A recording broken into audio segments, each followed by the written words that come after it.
How to define the processes in your business. Now, when you begin a business, it's probably true that a lot of things are trial and error, right? You start in one direction, you try and figure out whether or not that thing is going to be successful, and then all of a sudden, your attention gets pulled to a totally different thing, and then you forget to write down how that thing happened or create a system to make that thing happen automatically. Your business starts growing, you amass more clients or more customers, or you amass more team, and all of a sudden, every single thing relies on you. And so when you start to consider defining processes, especially if you're a later stage entrepreneur, right? You've grown a team, you've started, getting into the multi-7-figure, even sometimes 8-figure mark, and you haven't exactly defined those processes, you as the founder may be so removed from what's happening inside of your business that you actually can't go in and define every single thing that's happening. I always recommend that the sooner the better, right? We always say the best time to plant a tree was 10 years ago, and the second best time is today. Let's start today. What are some of the things that you can start to do to define your processes inside of your business? So the very first thing is to start to ask those questions. I say at Operations Agency, that is one of my biggest superpowers, is being able to ask the right questions to the folks who we are working with so that we can really unearth exactly what is going on inside of the company. So start to ask your key players, hey, listen, what are the broad strokes of how everything is happening here? Give it to me in the exact step-by-step, and we can even set up some strategic meetings with some of our key contributors on our team and to start to ask ourselves how that happens. The second big way that we can do this is we can start to really fold our time and start to record our screen and see literally what is happening. Because sometimes, I'm sure you have actually approached this, you see that there's something that should be happening and then there might be a disconnect into what's actually going on. Or there might be 15 steps in a process when really it should only be like 8 or 9 steps. I'm sure you guys have heard this from me before, but Loom is a wonderful screencasting tool, and it can really help to fold that time, give a good solid presentation of what's on your screen, and actually show somebody what is happening inside of the company. You can use this for documentation purposes, and it's going to be really, really helpful to you. The third is a review period.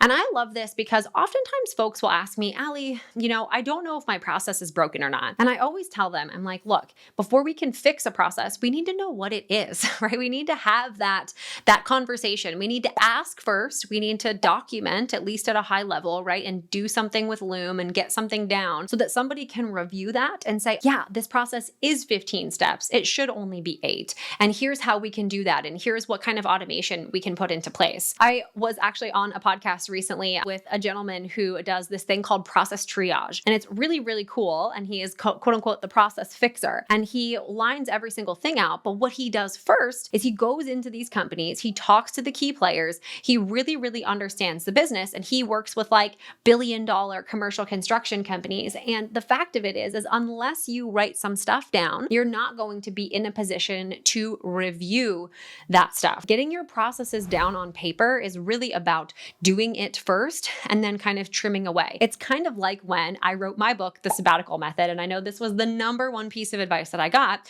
was to write first, edit second. And the fact of it is we actually can't get the more meaningful ideas out of our brain and the actual processes down on paper if we are invested in editing while we are writing, right? We don't want to be doing that. It'll create some drag too in the project. You'll be in a position where you'll start to actually get some momentum in writing some stuff down, and then you'll be like, oh wow, this isn't what I want this process to look like. And so you'll go into triage mode and forget to write down some of the remaining things. And so this is why on the hamster wheel of creating clarity in your processes, folks will usually come to us at Operations Agency and be like, oh my gosh, I've had a quarterly initiative or a goal to get all of my stuff documented for 6 years or something crazy like that. Not usually that dramatic, but you get the point. And it's really, really hard for folks to kind of juggle both at the same time. Have a review period, have an actual then writing down period. So step number 4 is taking the questions that you've asked, the Looms that you've made or the video walkthroughs of how to do things, the review period, and then the fourth and final is to actually crystallize those SOPs and write them down.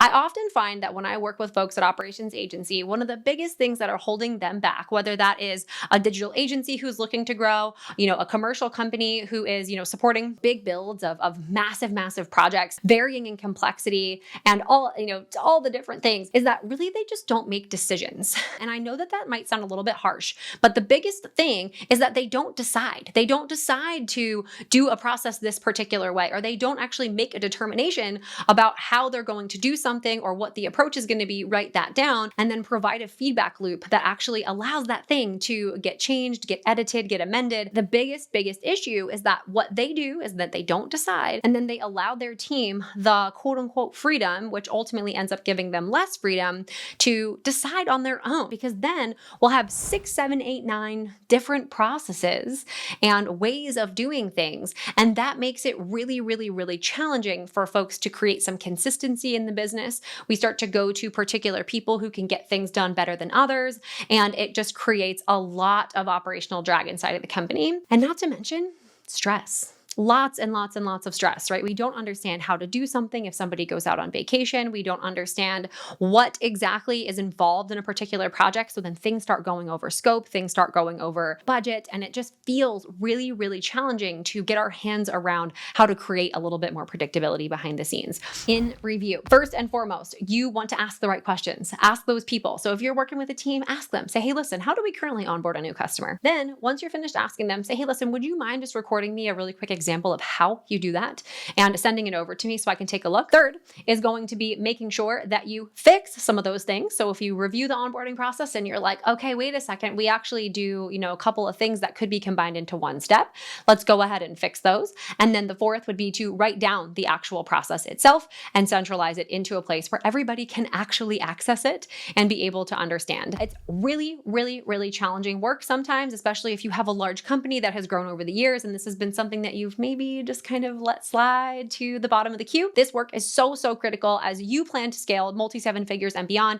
It is absolutely amazing, especially when you get it done and it feels like you've created this other brain inside of your business that everybody can kind of access and be able to, pull some knowledge out and actually use it as a tool instead of, calling up the main person, whoever has that information stuck inside of their brain, and bugging them through the hours of the evening or when they're on vacation. This is going to create so much more predictability in your business. And I'm so excited.